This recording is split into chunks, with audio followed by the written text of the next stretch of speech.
Tonight, trying to save the separatists, Lucien Bouchard is back. Grounded for adultery, a pilot offers to resign. And mighty mice, is this the future of agriculture? CTV News with Lloyd Robertson. Good evening. The Bloc Quebecois launched a desperate rescue effort tonight to revive its faltering campaign. The separatist Old Guard was called in to beef up the battle for Quebec. The top attraction, Bloc founder and Quebec Premier Lucien Bouchard.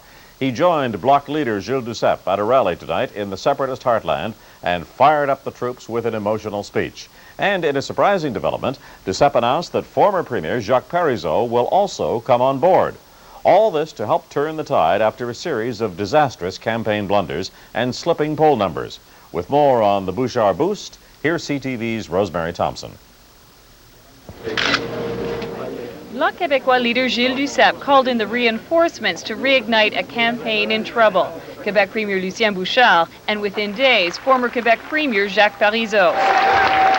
It's not a rescue operation. I mean, imagine that we're in Jonquière and Lucien Bouchard's not at a Bloc assembly.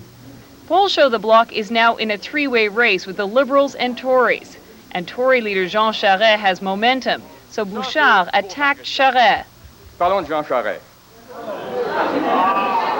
He said Charest avoided questions during the debate. When asked if he'd recognize a yes vote, Charest answered Quebec would be entering a black hole. Mes amis, le trou noir, c'est Jean Charest.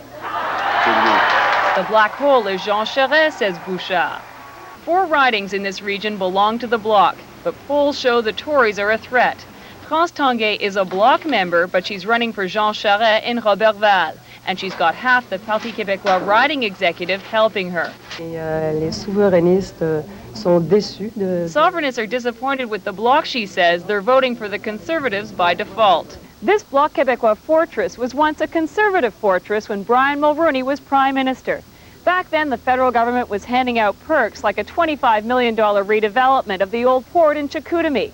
Those kinds of projects have dried up with the Bloc in opposition. Unemployment is high, and people are angry with the Bouchard government for cutbacks. This Quebec civil servant may take it out on the Bloc. I'm a member of the Bloc, he says, but I'm not voting for them. At a rally, Bouchard said voters can't punish the people that will lead them to sovereignty. C'est le temps de combattre Jean Chrétien et Jean Charest.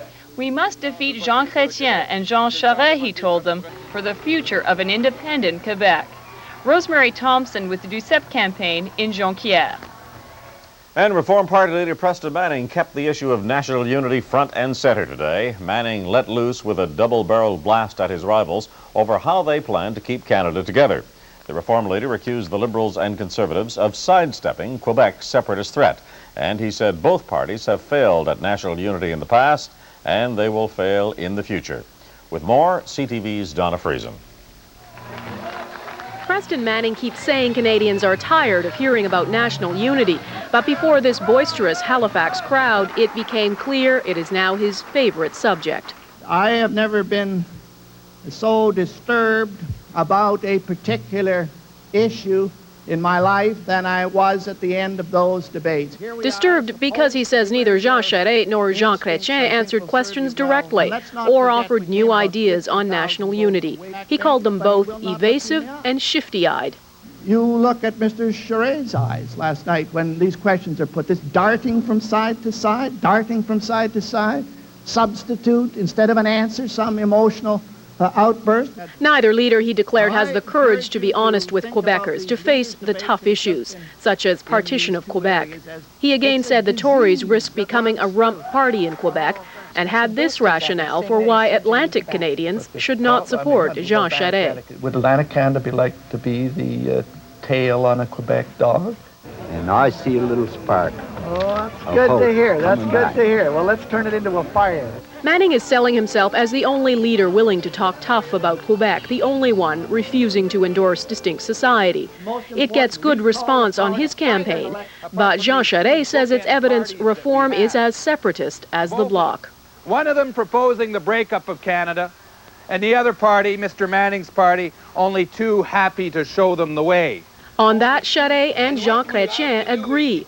Chrétien went on the attack in one of Reform's strongholds, British Columbia. They use all the code words and they appeal all the time to what divides Canadians, not to what unites them.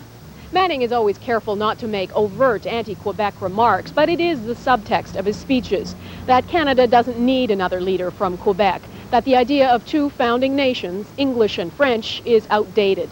It won't win him any seats in Quebec, but that doesn't matter, because when it comes to reform, it's what sells in Ontario and the West that counts. Donna Friesen, CTV News, on the Manning campaign in St. John. Conservative leader Jean Charest has been finding himself much more in the spotlight and on the defensive since his success in the TV debates. Today he moved to share the Tory center stage with one of his star candidates, retired Major General Louis Mackenzie. Charest suggested the former UN peacekeeper would get a senior post in his cabinet, but when pressed about who else might make the team, Charest was tight-lipped. CTV's Roger Smith reports.